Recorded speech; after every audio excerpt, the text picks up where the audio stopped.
Boa noite, Sóstenes, Jaqueline.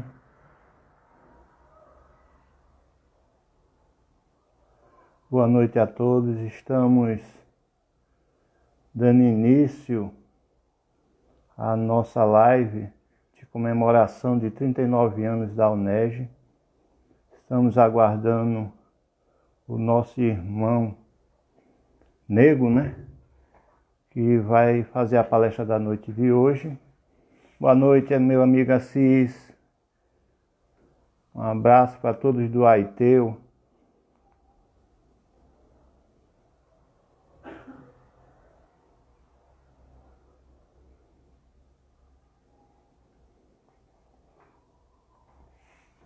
Francisco.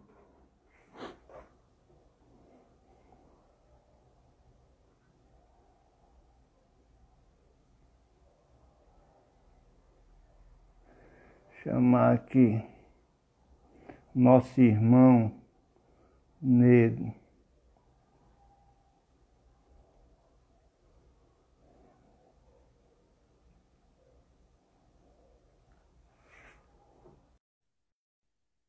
Que pena, Assis.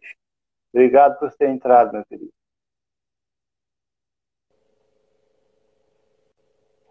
Boa noite, meu querido.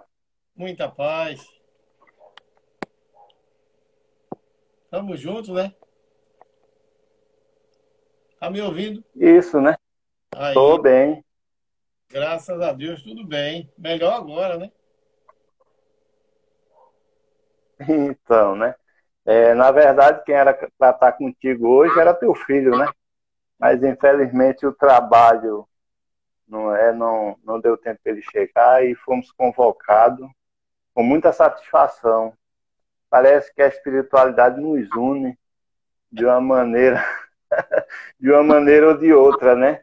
E eu fico muito contente quando eu estou para dirigir, não é uma palestra do nosso irmão, né, representando uma casa que a gente tem um carinho tão grande, né? Na verdade, temos carinho com todas as casas, mas você sabe que no Gamaliel eu fui evangelizado lá, né? Tive passagem por lá. Então a gente tem um carinho muito grande, não é, pelo Gamaliel, viu? Então a gente dá início a mais uma live da União Espírita Jaboatoense, UNEG, onde comemora, né, seus 39 anos de muito trabalho, né, de caridade ao próximo, divulgando a doutrina espírita, né, com sua simplicidade, com seu carinho, aconchegando a todos. A União Espírita Jaboatoense, apesar de no momento que se encontra de portas fechadas, entre aspas, não é porque uma casa espírita jamais ela fecha as portas, que a gente sabe que a espiritualidade amiga está a trabalhar naquele ambiente, mais firme do que nunca. Estamos só aguardando esse momento que temos que aguardar, temos que ter cautela para que a gente não venha a prejudicar ninguém, né, meu irmão? Então, estamos comemorando esses 39 anos, com muita felicidade, muito feliz de mais um ano da nossa casa. Então, fica à vontade, viu? Eu vou fazer a prece inicial e vou deixar você à vontade. Quando faltar 10 minutos para encerrar, eu digo a você e você faz seu comentário final. Tá ok, meu querido?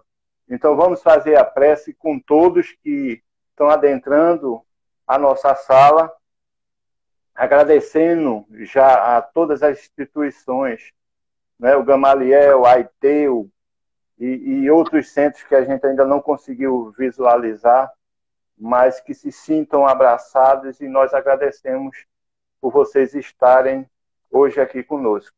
Então, que a gente, nesse momento, eleve o nosso pensamento ao alto, pedindo ao Pai, né, amparo e proteção, para que os bons espíritos possam, nesse momento, a nos abrilhantar, nos orientando, para que possamos levar a palavra do Evangelho do Cristo a todas as residências que estão sintonizadas nesse momento com a nossa reunião. Que os bons espíritos possam nos autorizar Jorge, mentor espiritual da nossa casa, para darmos por iniciado mais uma reunião de comemoração dos 39 anos da União Espírita Jaboatões. Então, a todos aqueles que estão chegando nesse momento, nosso irmão Zé Carlos, do Gamaliel, irá fazer a palestra da noite de hoje, e tem como tema, um tema muito bom, não é? Simão Pedro, do pescador ao apóstolo do amor. E eu tenho certeza que o irmão tem preparado para a gente algo de maravilhoso na noite de hoje. Contigo a palavra mesmo. Assim seja, viu? Que assim seja. Muito obrigado, Eduardo. Muito obrigado a todos que estão a nos ouvir, a nos assistir, os encarnados e desencarnados. Em nome de Deus, nosso Pai Todo-Poderoso, em nome de nosso Senhor Jesus Cristo, e em nome de Maria de Nazaré, a nossa mãe espiritual, como também de Jorge, o mentor espiritual da UNEG, e Gamaliel, o patrono da nossa fraternidade espírita. É uma alegria muito grande, tá? 39 anos, uma comemoração maravilhosa. 39 anos não significam 39 dias. Quantos presidentes, quantos servidores, quantos cooperadores, quantos instrutores, encarnados, estou falando dos encarnados. Quanta grandeza. Hoje eu tenho uma alegria muito grande. Minha neta faz um tratamento aí na UNEG. E vocês dispensam um atendimento para ela fabuloso. Eu sou muito grato por isso. Eu não, minha família, todos nós. É tão especial essa data para mim, porque, inclusive, hoje, o calendário nos convida para o Dia do Amigo. E quantos amigos nós temos, né, Eduardo? Né, queridos amigos que estão participando conosco dessa live? O que é um amigo? Um amigo é coisa para se guardar no lado esquerdo do peito, dentro do coração. Dentro do coração. Eu chego a me emocionar nesses momentos, porque os meus melhores amigos começam dentro da minha casa. O amor da minha vida, minha esposa, Dona Marli. Pense numa criatura maravilhosa. Eu devo tudo a ela. Eu devo meus filhos. Eu devo meu equilíbrio. Eu deixar de errar.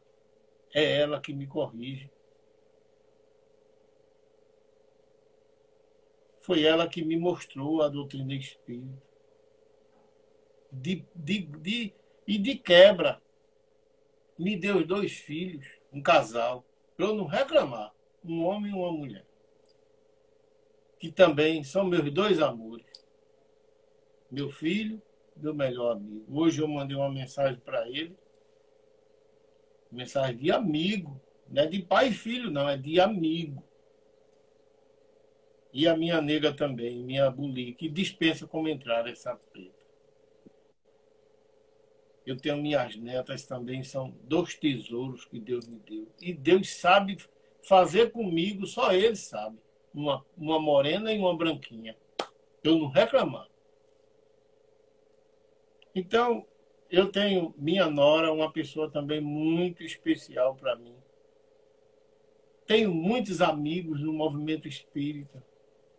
No Gamaliel, onde eu comecei, e estou lá até hoje. A UNEG, eu consegui ser aconchegado aí. Na primeira palestra que eu fiz aí, a convite de Maria Clara, nunca esqueço isso. Nas outras vezes que eu estive aí, consegui encontrar amigos como o Eduardo,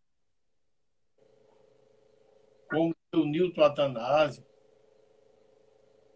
como Zé Carlos. Zé Carlos não é meu amigo, é meu irmão.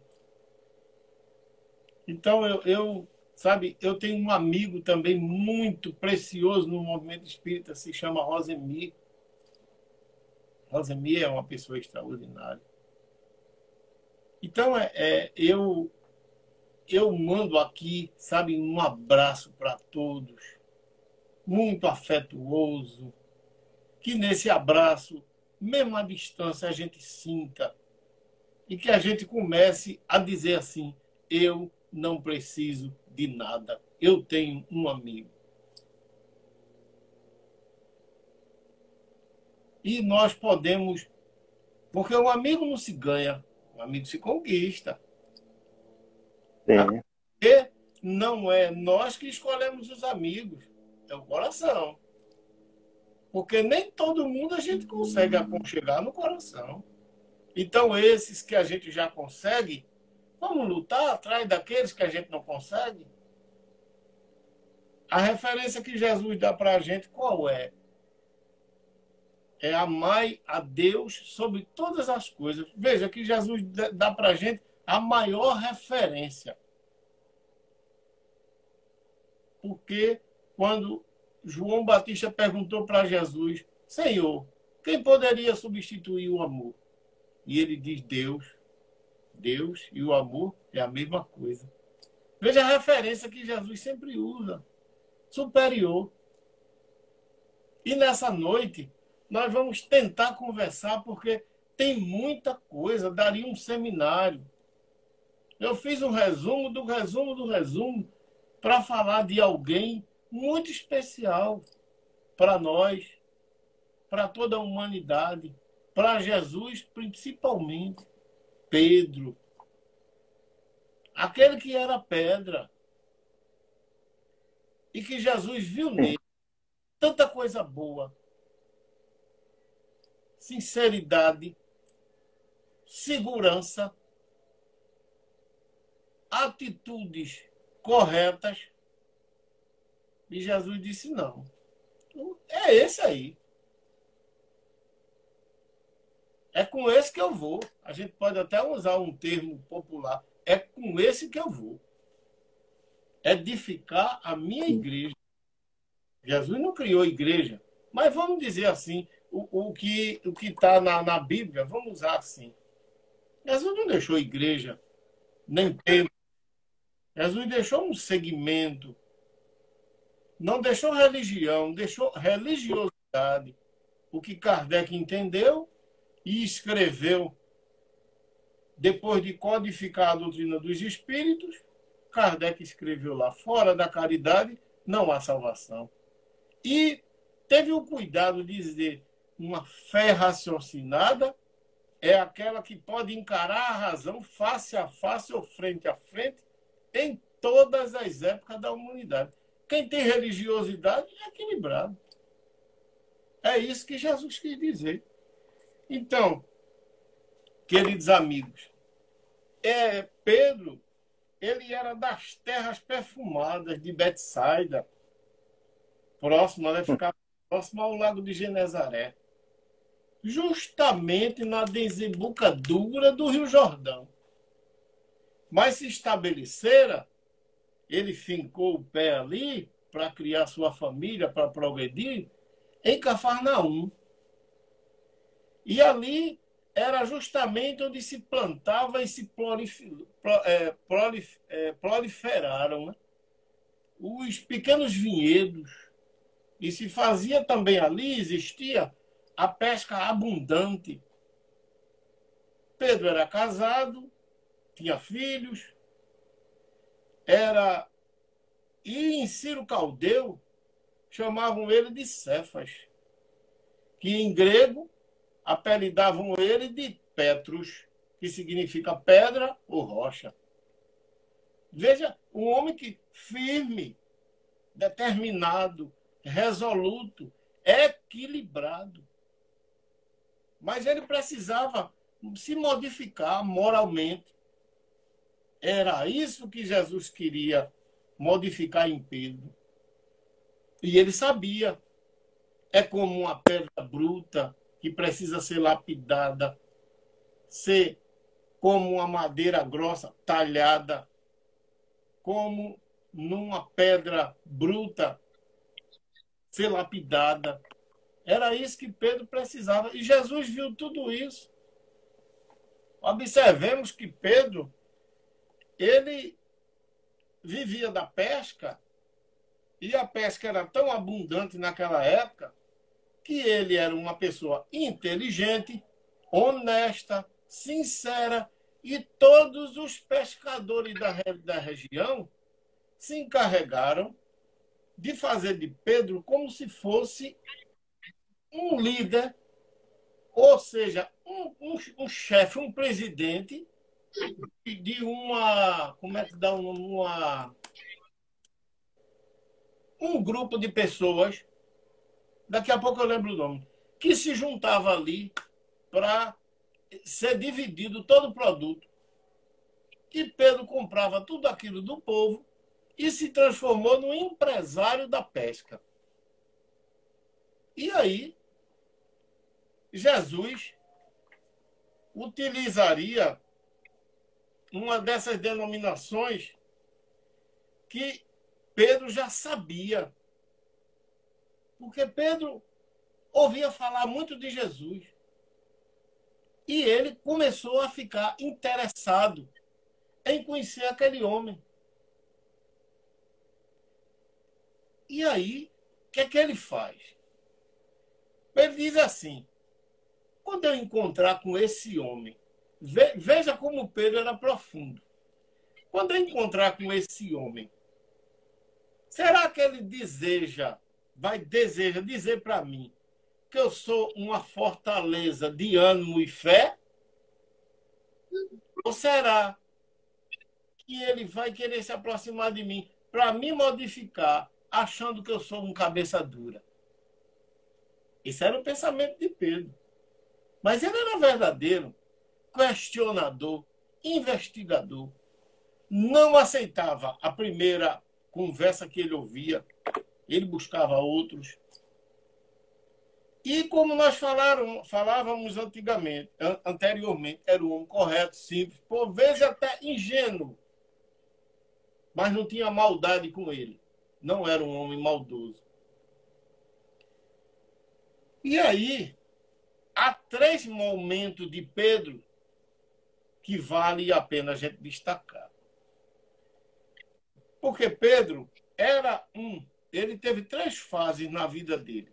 Antes de conhecer Jesus, o período com Jesus que ele viveu, ou melhor, conviveu, que ele vivia diariamente com Jesus, quase 3 anos, não chegava a ser 3 anos, e os anos que ele viveu após a morte do divino amigo. Ele não chamava Jesus de Jesus, nem Jesus Cristo. Chamava Jesus de divino amigo. Você não escuta ninguém, você não ouviu ninguém dizer que alguém chamasse Jesus dessa forma. Jesus tinha um amor por Pedro tão grande, e Pedro por ele, que a gente não consegue descrever, nem imaginar o tamanho do amor que existia entre eles. E aí, o seu pai, que era Jonas, ele era um pescador cético. Ele não tinha sutileza de comportamento. As suas preocupações básicas eram com a sua família e a família de todos aqueles que viviam entre eles. Eu esqueci o nome de novo, daqui a pouco eu digo. E ele vivia nesse ramo da pesca com André, que era seu irmão. E mantinha uma sociedade pesqueira com a família Zebedeu, que era o pai dele. Pai e filho, que era Tiago e João. Depois, seus deveres, que ele justamente se envolvia com a pesca, ele, depois do trabalho com as redes, a venda dos frutos do mar, cumpria suas estritas obrigações na sinagoga sem emoção. E ele, vamos supor que ele frequentasse a UNED ou o Gamaliel, mas ele não queria compromisso. Era aquele que sentava lá de trás, nos últimos bancos, observava tudo, mas ficava na dele, né? Ele amava o povo sofrido e não permitia que ninguém fosse enganado. Por isso que ele amava o povo, tinha, sabe, um amor muito grande por ele, porque ele era um advogado daquele povo, vamos dizer assim. E num misto de curiosidade e descrença, ele ficou, sabe, naquele misto de incredulidade, de descrença, mas tocou nele um misto de curiosidade. E ele foi para onde? Ouvir a pregação de Jesus. Veja que desafio para ele, para a mudança daquele momento, a decisão que ele tomou ou fizeram ele tomar. E o que é que ocorre? A partir daquele instante, Pedro nunca mais foi o mesmo. Ele desejava saber de onde, desde quando conhecia aquele espírito, porque ele amava muito ele. Foi amor à primeira vista. Simão, após a pregação de Jesus, ele fica ali taciturno, quieto, silencioso, como quem aguarda, embora permanecesse gentil e cumpridor dos deveres. Mas ele ficou ali. Tudo nele mudou. Seu estado de espírito começa a perceber que algo nele se modificava. Eu tenho certeza, Eduardo, que você está emocionado aí como eu estou aqui. Porque é comovente essa história de Pedro. E os queridos amigos que estão nos assistindo. Mas a gente vai aprofundar mais ainda com a continuação. E foi nesse estado de espírito que, em Formosa Manhã, enquanto organizava as redes com o irmão André, foi surpreendido pela presença do amigo, que se acercou dele com voz inesquecível e convidou-os, os dois: segue-me, e eu vos farei pescadores de homens. Pedro deixou as redes, a pesca, e seguiu Jesus. E nos intervalos de jornadas do apostolado, para atender a família ou as necessidades do grupo, os desencantos da vida, principiava a nevar os cabelos, que já começava a ficar com os cabelos brancos. E nessa época ele devia ter em torno de 30 a 40 anos. Homem rude, habituado à praticidade de tudo, haveria de indagar a Jesus: Senhor. Ele pensou em fazer essa pergunta, porque ele era de fazer pergunta.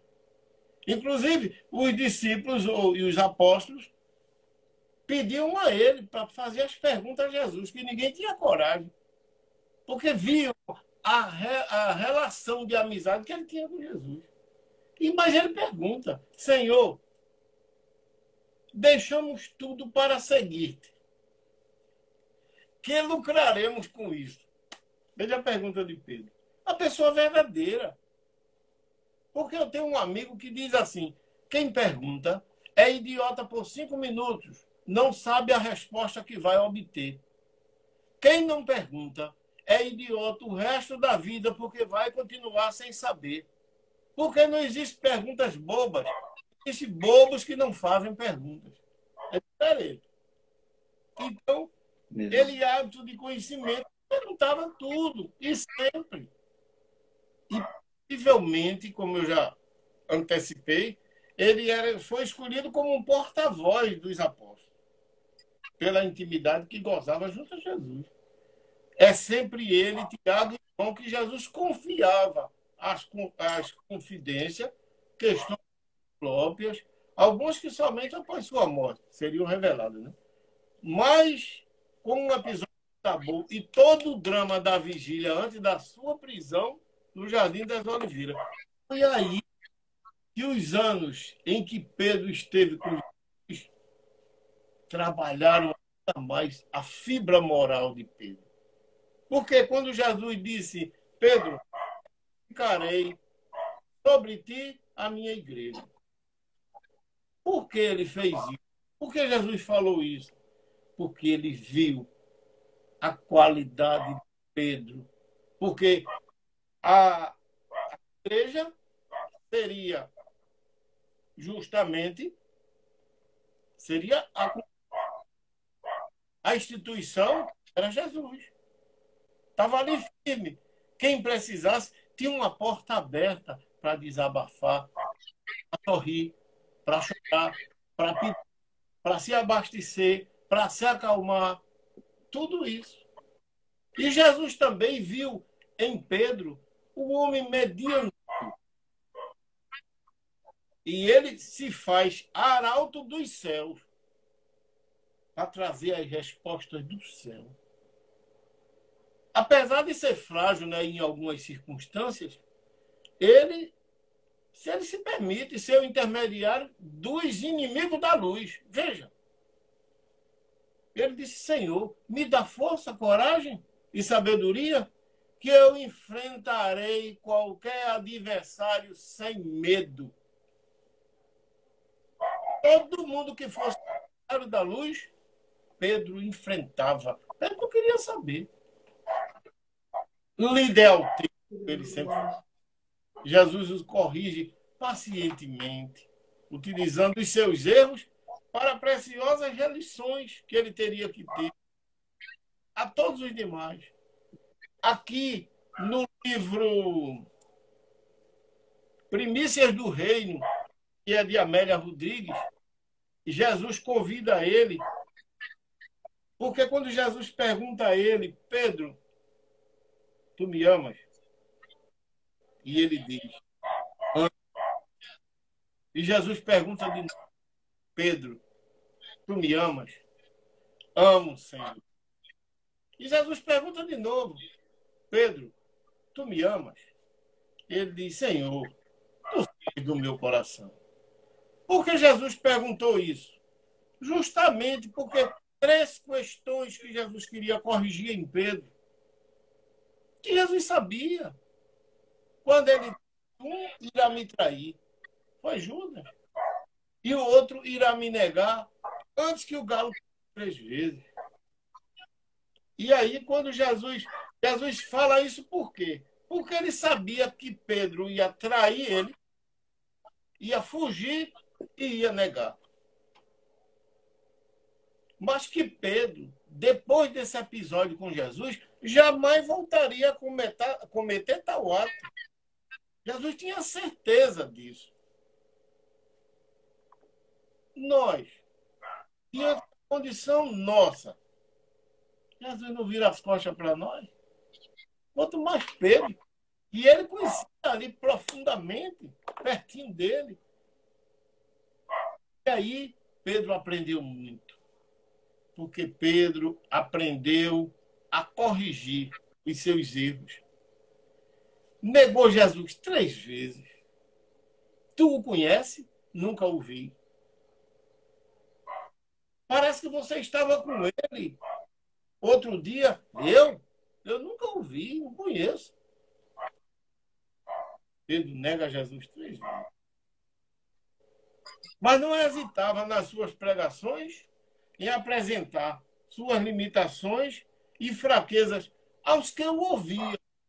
Ele dizia ainda, não tenho a capacidade do mestre, mas a minha vontade de me vencer, de crescer, de buscar patamares melhores, eu acredito que eu chegarei lá. E ele permitiu-se lapidar de tal forma que ele se tornaria referência para todos os homens do caminho até o Gólgota. Todos. Imagina a referência. E é justamente em Jerusalém, na Casa do Caminho, com Tiago, lá em Antioquia, junto a Paulo de Tarso. Seu espírito conciliador se manifestava. Começava a domar sua impetuosidade. O trabalho de Jesus era mais importante do que ele. Então, Pedro, ele passa a ser justamente o que pensava. Sua acuidade, ou seja, sua maneira de ser, se desenvolveu de tal forma, buscando melhores lições, atitudes, pensamentos, que ele chegou a escrever 2 epístolas, contendo grande riqueza poética e existencial. A primeira foi escrita em Roma, possivelmente entre os anos 63 e 65, depois de Jesus, depois do Cristo, que é DC, depois do Cristo. E destinava-se justamente aos cristãos espalhados pela província da Ásia. É gente espalhada por todo canto.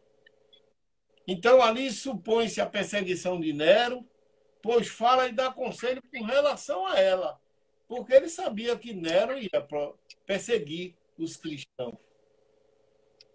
Aí, ele, com certeza, não possui com certeza, mas com certeza, a cultura de Paulo de Tarso. Mas a pregação dele era uma coisa muito séria. Os cristãos, porque ele ensinava os cristãos a viver no espírito de caridade e praticar as virtudes cristãs. Ele chega a comover os gladiadores, os centuriões, porque ele ajudava Maria de Nazaré e Jesus a recolher o resto das comidas do castelo para dar ao povo nas ruas. E é justamente Quirílios, Cornélios e Demétrios se apaixona por aquele trabalho de distribuir. Para que você está pegando isso? Perguntaram a Maria. E ela dizia para com os que têm fome. Eles disseram que não é possível. Tanta comida jogada fora. Comida estraga, não sabe nem o que é que estão comendo. Por causa das orgias. Então me diz que tem gente com fome. Eu preciso alimentar. Do pão espiritual e do pão material. Mas era ele que conversou com os guardas, e os guardas eram que botavam um turbante cobrindo a cabeça, o rosto, para ninguém ver quem era, e trazia, entregava a Maria. Gente, foi quem iniciou o trabalho do Cristo. Chegar até Estevão e convidar Estevão para ajudar Paulo na sua reforma. Aconselha fiéis e pastores. É um homem prático que sabe dar, em poucas palavras, uma obra-prima de sabedoria e de edificação. E a segunda epístola foi escrita, acredita-se, no ano de 67, e tem um tom de um legado, um testamento. Avizinha sua morte, ele o pressente, é a época de muitas contestações, inclusive sobre o próprio Cristo.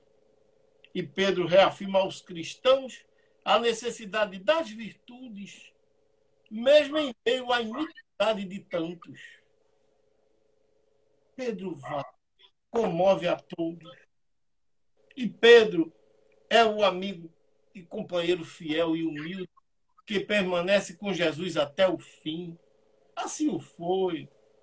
Especialmente atendendo um pedido de Jesus, se aproxima de Paulo. E Pedro depois vai a Roma. Paulo de Tarso, tão agradecido pela sua modificação, por tudo que quando Estevão disse que era Pedro que trazia as ideias do Cristo para ele, que ele não conhecia, mas depois ficou conhecendo. Ele convida Pedro para ir para a casa dele, em Roma, e providencia com carinho uma casa para ele e para sua família. Mais tarde, Pedro é prisioneiro na prisão marmetina. Está outra vez junto a Paulo.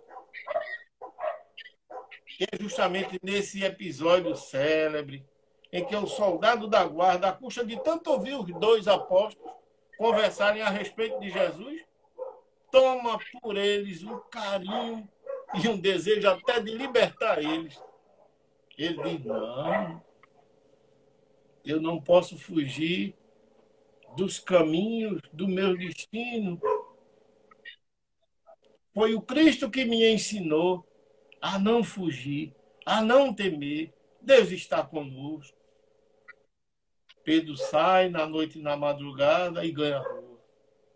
Os primeiros passos são incertos, dificultosos, mas a aragem lhe refresca o rosto, lhe acaricia a barba, parece refazê-lo.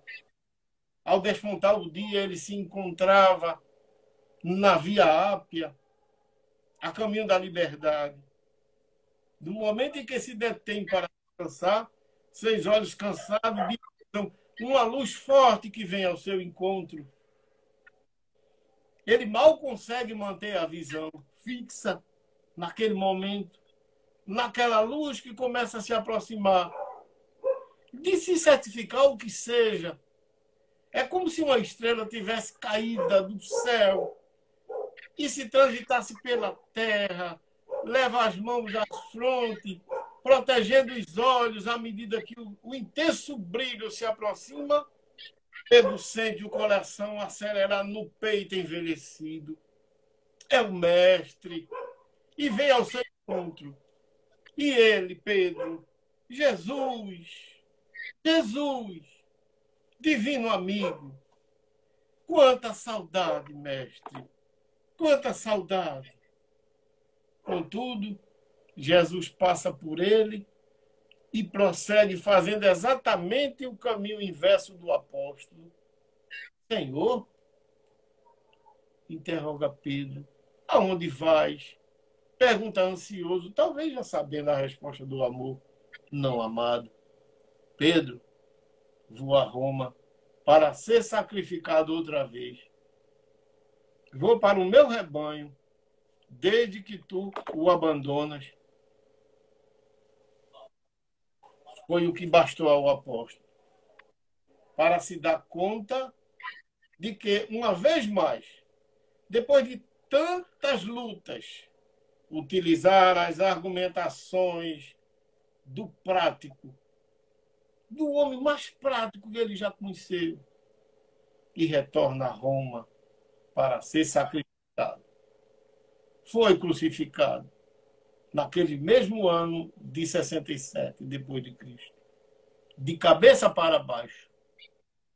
Porque quando colocaram ele numa cruz, ele disse, eu não sou digno de morrer como um mestre.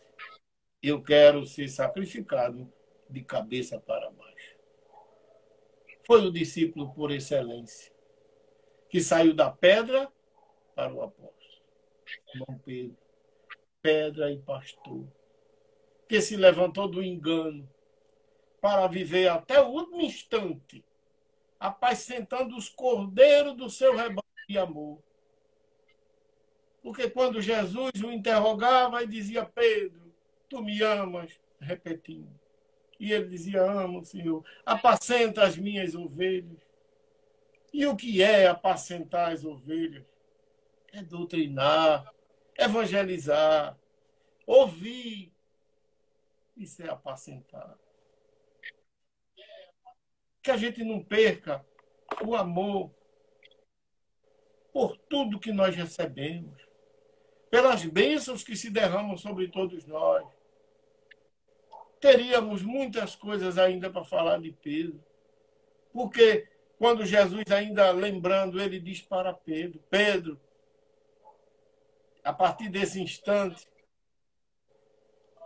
eu te convido a ser um pescador no oceano dos homens. Veja, no oceano dos homens. Quem somos nós no oceano dos homens? Ou no oceano? Estamos perdidos. As águas são vivas. A profundidade vai nos puxar para baixo. Vamos caminhar em terra firme. Jesus está pedindo com isso que nós tenhamos equilíbrio para continuar a nossa trajetória, que não é fácil. De onde vêm as pandemias?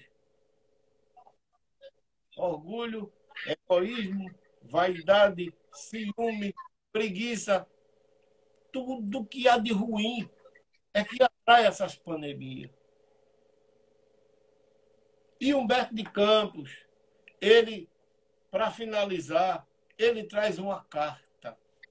A carta diz assim: em A Negação de Pedro, capítulo 26 do livro Boa Nova, psicografado por Chico Xavier e Humberto de Campos, retrata as dádivas generosas de Jesus ao apóstolo Simão Pedro, para que seu espírito pudesse participar das alegrias supremas da redenção. O pescador de Cafarnaum, ignorando que o testemunho seria de sacrifício e extrema abnegação, recebia das mãos abnegadas do mestre o auxílio para estar na posse da fortaleza indispensável. Aquele homem ríspido e resoluto que condenara invariavelmente os transviados da verdade e do bem, que nunca conseguira perdoar os caídos, abatido como uma criança, em face de sua própria falta, experimentando o remorso e a angústia de negar o mestre, começava a entender a razão de certas experiências dolorosas de seus irmãos em humanidade, suplicando humildemente o perdão do Messias para a sua queda dolorosa. Recebeu do seu augusto coração a advertência de que o homem do mundo é mais frágil do que perverso. É uma bênção, uma mensagem dessa.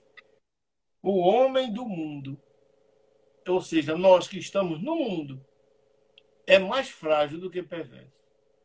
Sei quão singelo é o esforço presente, entretanto, desejo que ele reflita o meu testemunho de admiração por todos que trabalham pelo Evangelho do Brasil. Humberto de Campos. Nós só temos que agradecer, Eduardo, a você, a todos da Unesp. Uma emoção muito grande.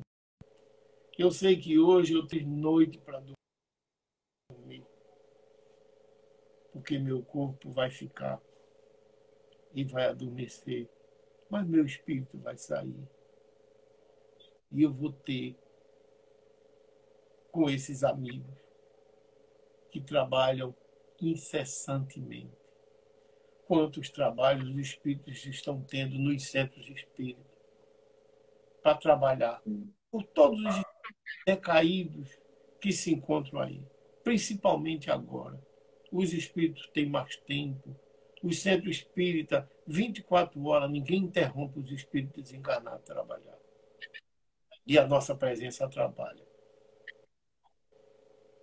Eu digo isso para você, porque você sabe, e para quem está me ouvindo, sabe que isso é verdade. Os melhores trabalhos no centro espírita acontecem quando nós não estamos. Porque a equipe espiritual, quando nós estamos lá, nós damos muito trabalho. Eu quero, mais uma vez, parabenizar a Unesp. Olha, Eduardo, muito obrigado por esse ambiente, pelos irmãos dessa instituição, encarnados e desencarnados. Em especial seu pai Zezinho, grande amigo. E hoje, sendo o dia do amigo, eu ganhei um presente de saber que eu tenho muitos amigos, de saber que a doutrina dos espíritos modifica cada um de nós a partir do momento que nós quisermos. Deixaremos preferências, deixaremos muitas dores, porque a dor é um aviso de que algo errado está existindo ali, e a dor, como diz um amigo meu, a dor é o cachorro de Deus, que ele vem dar uma mordidinha para acordar a gente. Eu estou muito feliz por essa noite. Estendo a você, a todos da sua família, em especial Tassiana, e a seus filhos, a dona Neuza, quem pode esquecer daquela mulher Neuza, muita emoção. Que Deus te abençoe. E a todos. Meu irmão, às vezes a gente fica em silêncio, porque as palavras são tão boas que a gente fica emocionado mesmo. A transmissão de pensamentos é muito forte. E ao tempo todo eu escutando a tua palestra e vibrando muito, porque eu sei que essas palavras, com muito esforço, muito estudo, que sai, muita emoção, tenho certeza que ela chegou onde ela teria que chegar. E tenho certeza que muitos, na noite de hoje, escutaram, não só na parte material, mas na parte espiritual também, estão gratos. Essa é a palavra, gratidão. Pelo esforço de, com tanta emoção, transmitir, não essa mensagem belíssima que você nos proporcionou na noite de hoje. Eu acho que em vidas passadas a gente viveu momentos, eu e você temos essa sintonia muito grande um com o outro, talvez irmãos, não é, de uma sintonia tão grande, né, que a gente fica tão contente quando a gente se encontra. E hoje, apesar de ser através de um aparelho, não é, mas a vibração espiritual é tão grande que nesse momento, Nego, é como se eu estivesse sentindo aquele abraço que sempre você nos transmite, nos oferece quando chega à nossa instituição. Então, muito obrigado mesmo. Muito obrigado por ser esse estudioso da doutrina que está pronto para o trabalho, nunca se nega, né, a esse trabalho grandioso do Cristo. E ao Gamaliel, um agradecimento enorme a essa instituição, a nossa irmã Lourdinha, que está à frente dos trabalhos do Gamaliel, ao NEG, não é, toda a sua diretoria, agradece por fazerem parte desses 39 anos da União Espírita Jaboatões. E temos poucos minutos para encerrar ainda. Eu vou pedir ao irmão que faça a prece final, e lembrando a todos, né, que a UNEG está comemorando 39 anos de existência, e essas palestras do mês de julho, a União Espírita Jaboatões foi fundada no dia 2 de julho de 1981, e esse mês de comemoração. Então, dia 29 de julho, a gente está encerrando, não é, as palestras de comemoração do nosso aniversário.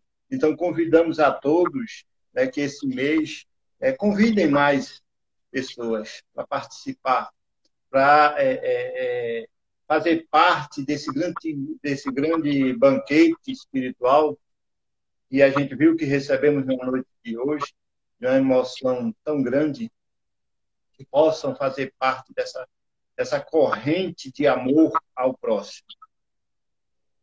Estamos com nossas portas fechadas, mas com a sintonia espiritual unida como sempre. Jamais, eu sempre digo ao pessoal que a União Espírita Jabotoense já disse seu nome,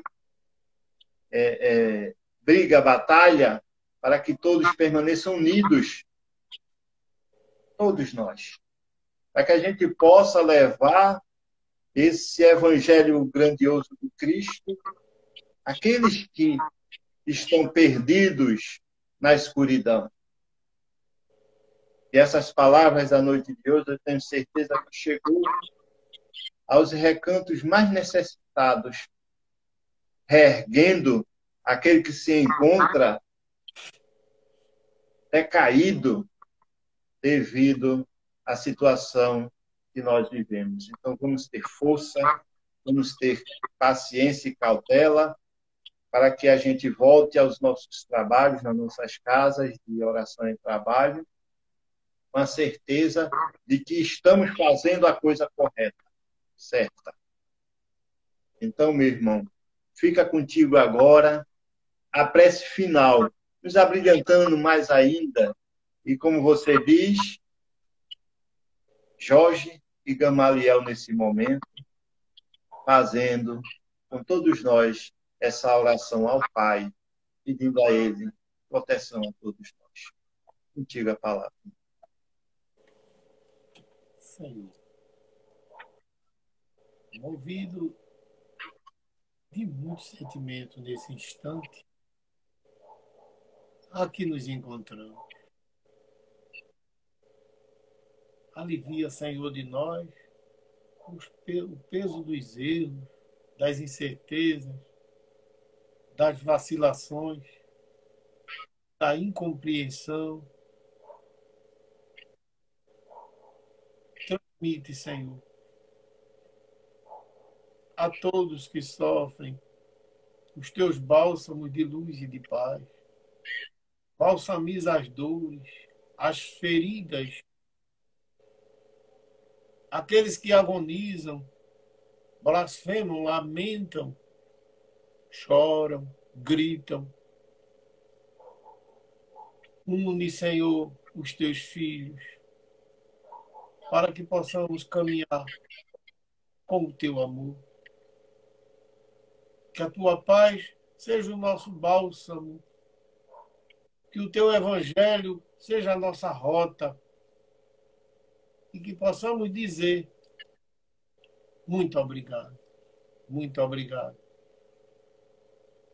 E nesse instante, Senhor, que os amigos espirituais que nos assistiram nesta noite possam estar conosco em outras oportunidades, e que a UNERJ continue aguardando o momento certo, propício e adequado para retornar às suas atividades materialmente. Estamos aqui, Senhor. Conta conosco, na medida do possível. E que a tua paz seja a nossa paz, hoje, amanhã e para todo sempre. Que assim seja. Sendo assim, Pai, ante as rogativas do nosso querido irmão, te pedimos permissão ao mentor espiritual de nossa casa, Jorge, para darmos por encerrado mais uma reunião em teu. Assim seja. Muito obrigado a todos. E na próxima quarta-feira estaremos aqui novamente, com uma palestra comemorando mais de 39 anos da UNERJ. Muita paz para todos. Até mais, meu irmão. Que Deus ampare toda a tua família. Assim seja. Esse abraço ostensivo a todos. Muita paz. Somente hoje, que é dia dos amigos, né?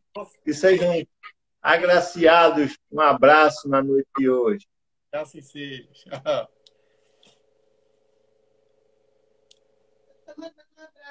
A senhora está dizendo que está mandando um abraço. Outro.